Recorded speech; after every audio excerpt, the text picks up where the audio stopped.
Jimmy Johnson now joining us live, brought to you by Michelob Ultra, 95 calories, 2.6 grams of carbs. It's only worth it if you enjoy it. One of the great football coaches, two-time Super Bowl champ, college football champ of all time, Fox Sports NFL analyst is joining us.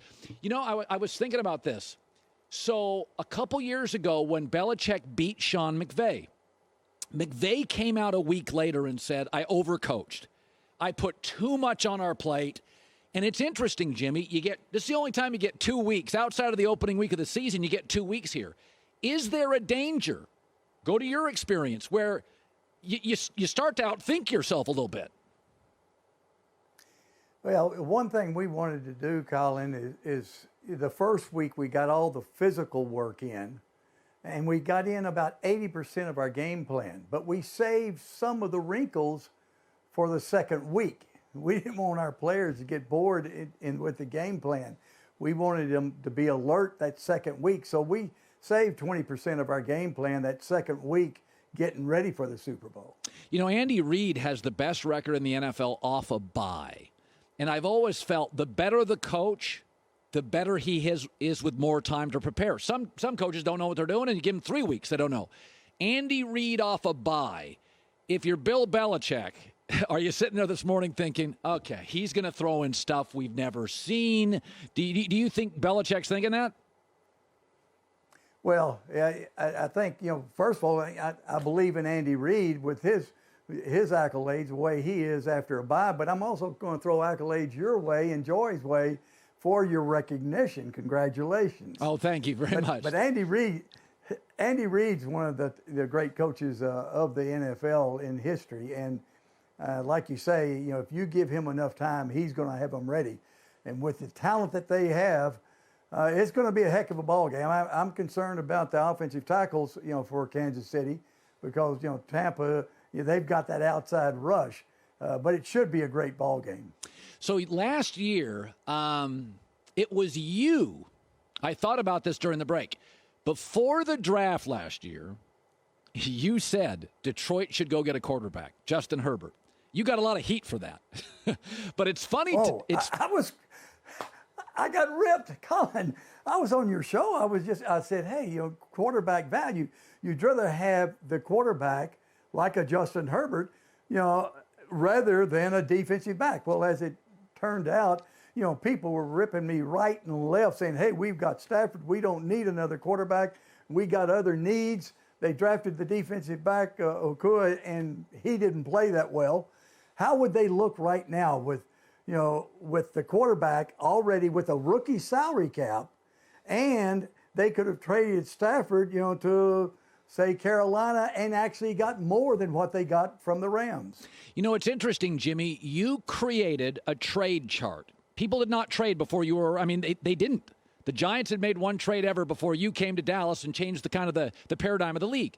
That trade chart, which shows value, what a picks mean, is still used today. So when I look at the Rams, they gave up 6 picks to get Goff and 3 to get rid of him. I imagine on your trade chart, that's not the way it works. They gave up too much? Well, the only thing is, see, I always discounted a pick if you had the year. So in essence, that number 1, it's going to probably be a late number 1. Since they have the use of the player, it would be a 2. And then the pick, the 1, 2 years from now, that's going to be like a 2. Now, Detroit doesn't care because they're not going to win this year anyway. And so those ones will be valuable when they start to win, when they start bringing in players. So you really look at what the Rams gave up. They gave up a decent 2 and a 3, and this year's 3. Yeah. Deshaun Watson. And they got rid of a bad contract on top of that. Yeah, well, they're going to get some cap hit this year, but over time, you're right. It is a bad contract over time. So Deshaun Watson is literally scrubbed his social media. He doesn't even want to talk about the Houston Texans. Jimmy, I know he's good. But if John Gruden called me and gave me Derek Carr, 4 first-round picks, and tight end Darren Waller, I got to be honest with you. There's something that would get me to trade Deshaun Watson, right? Like, would you take the calls? There's a price on everything, but I would go down every single avenue as far as keeping Watson, because if they don't have Watson, I mean, he's more valuable than Stafford. He's more valuable than what Herschel Walker was to us. Yeah, a franchise quarterback that's young, that's got a decent contract once they get rid of the deferred bonus money. He would be one of the top players in the league, and you don't replace that. Houston got no shot if they don't have Watson. Yeah, that's interesting. I want to go back to the Super Bowl. You know Bill, you fish with Bill, you spend time with Bill. You go back to these Super Bowls, and they've never scored a touchdown in the first quarter. It's very funny. He very much feels out the game, which is an interesting perspective. I grew up watching and idolizing Muhammad Ali. Muhammad was not a guy that came out and knocked people out in the first round. He always felt the fight. He framed the fight. What am I dealing with here? Go back to your Super Bowls. Bill Walsh, he got on top of you. He'd script those plays and get on top of you. How did you view the first quarter of the Super Bowl? You cautious, aggressive? Where'd you go? It really depended on the opponent. When we look at, like, let's say the NFC Championship game, my first Super Bowl run, the 49ers were a better football team than us.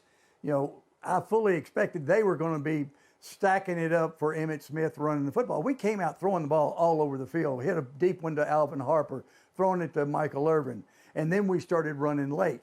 Whereas against Buffalo in the Super Bowl, I knew they were going to turn the ball over, so I wasn't going to give them a chance. We were going to be very conservative. I told the players the night before the game, we're going to be extremely conservative to start the game off. But we'll be fine. We'll open it up later on. We'll wait until they start turning it over, then we'll open it up. How about that? It just depends on the opponent, Colin. Yeah. Your gut feeling. I just kind of have a feeling, Jimmy, Kansas City doesn't have to play flawless to win. I think if Tom had a couple of picks, it's not good news. That's my gut feeling this morning. You? Yeah, if I had to pick the game, and I don't want to pick it, and I think it's a coin toss, I really do, because I think the pass rush, for the Buccaneers could give Mahomes some problems. But if I had to pick the thing, I'd say Kansas City kicking a field goal in overtime. All right. Oh, God, I got hope for that. By the way, Michelob Ultra just pre-released a Super Bowl commercial that asks an interesting question. Are you happy because you win, or do you win because you're happy? All right, Jimmy, two-time Super Bowl champ. Give me the answer on that. Well, yeah, it really is a cool commercial because it got me to thinking, and obviously I was happy when we won.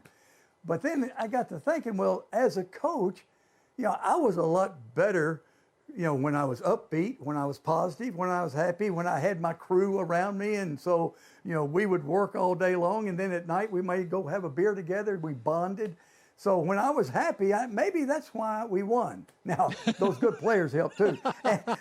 And really with 95 calories and 2.6 carbs, it kept me slim and trim, and that kept me happy. Of course. You look better, you feel better. Plus, Dave Wannstedt makes everybody happy. You hang around Dave Wannstedt, we're all happier.